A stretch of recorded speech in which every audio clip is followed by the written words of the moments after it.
Okay, let's dive in. We're exploring a really key moment today from the book of Numbers, chapter 13. Right. This is all about that critical mission, the reconnaissance trip into Canaan. Exactly. The Israelites are right on the edge of the promised land, and this handpicked team gets sent ahead.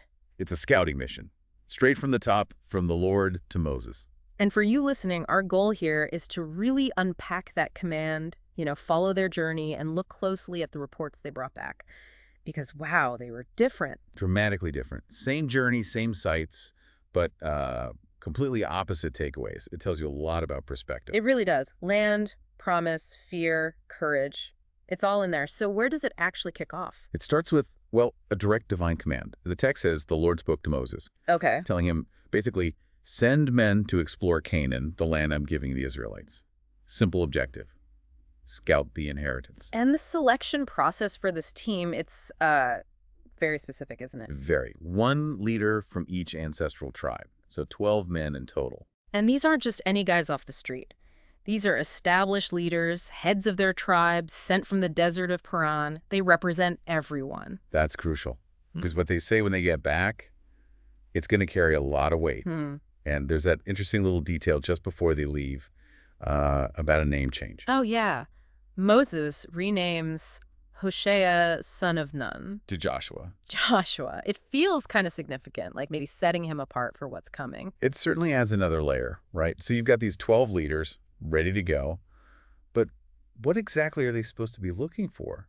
Moses is quite detailed. He really is. He doesn't just say, have a look around. He gives them like a checklist. First, the route, go up through the Negev into the hill country. And then the specifics. Yeah. What's the land actually like? Good, bad? The people, are they strong, weak?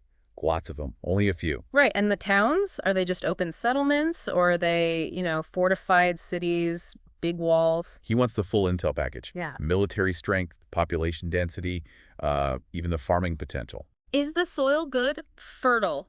Poor? Are there trees? It's so practical. Get the lay of the land, the defenses, the resources, and then one more key instruction. Bring back proof. Yes, do your best to bring back some of the fruit of the land.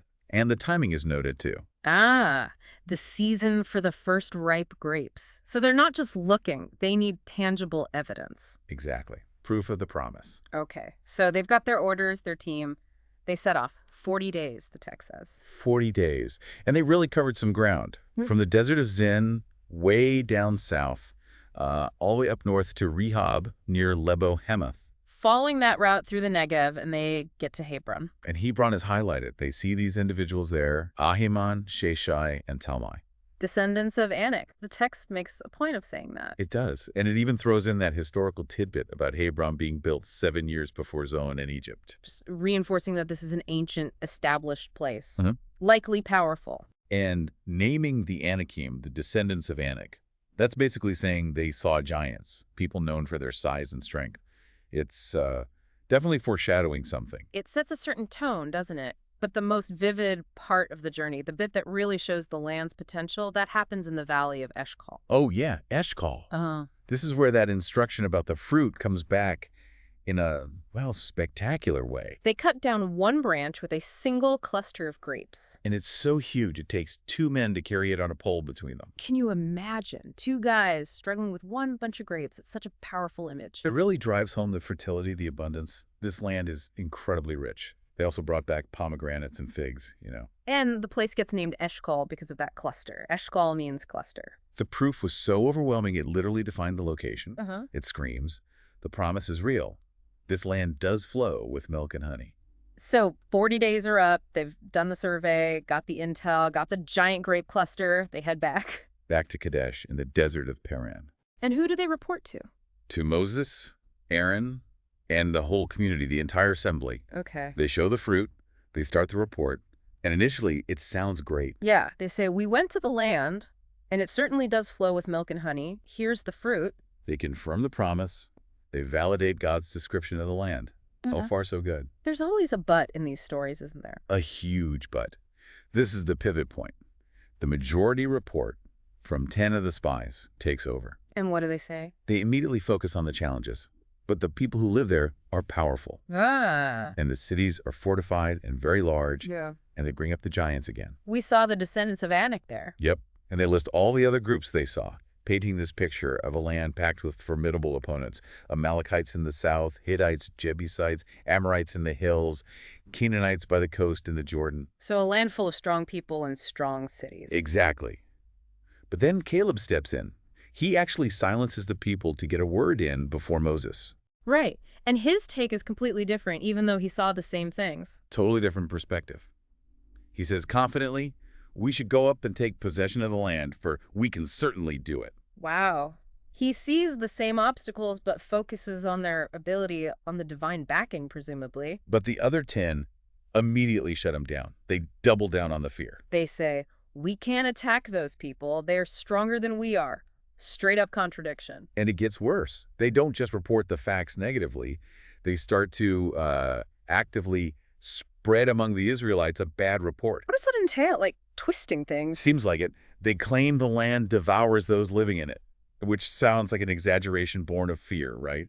Not literal observation. Yeah, that sounds like an emotional interpretation, not intel. And they insist everyone they saw was huge, of great size. They mention the Nephilim again, connecting the Anakim to these almost mythical giants. Really playing up the terror factor. And then comes that line, the one that just, well, cuts right to the heart of it. We seem like grasshoppers in our own eyes. And we look the same to them. Oof. That's powerful. It's not just about the enemy being big, it's about how small they felt. Exactly. Their own self-perception, their fear, made them feel utterly insignificant. There wasn't just an objective assessment of the enemy's strength. It was about their internal collapse in the face of it. Grasshoppers in our own eyes. That really captures how fear can just shrink your own sense of capability, doesn't it? Completely. It shifts the whole narrative from the external reality, the good land, the strong enemies, to the internal state of the spies. Two groups see the exact same things, amazing fruit, big inhabitants, and one says, let's go, and the other says, no way. So bringing this back to you listening now, how does this ancient story land today? Yeah. What does this Numbers 13 deep dive make you think about in your own life? Well, you see that stark contrast, right? Seeing the potential, the milk and honey, the incredible fruit, versus just seeing the obstacles, the giants, the walls. How often do we do that? Focus so much on the giants in front of us that we forget the fruit, the promise, the potential. This story is such a clear example of how perspective, especially fear-based perspective, shapes everything. We can certainly do it versus we can't. Same facts, different filters. That grasshopper feeling is so relatable, isn't it? When you face something that feels huge, a challenge at work, a difficult relationship, a big decision. Do you see the challenge accurately, or does fear make it seem even bigger and make you feel smaller, like a grasshopper? It's a profound psychological insight wrapped in this ancient narrative. It really is. So as we wrap up this look at Numbers 13, Maybe the thought to leave you with is this. What was it about Caleb and Joshua too that allowed them to see the same giants and walled cities but still say, we can do this? what allows for that kind of faith or courage or perspective in the face of apparent overwhelming odds? And maybe consider, what are the fortified cities or giants in your own path right now? And crucially, how do you see yourself in relation to them? As capable or, well, like a grasshopper?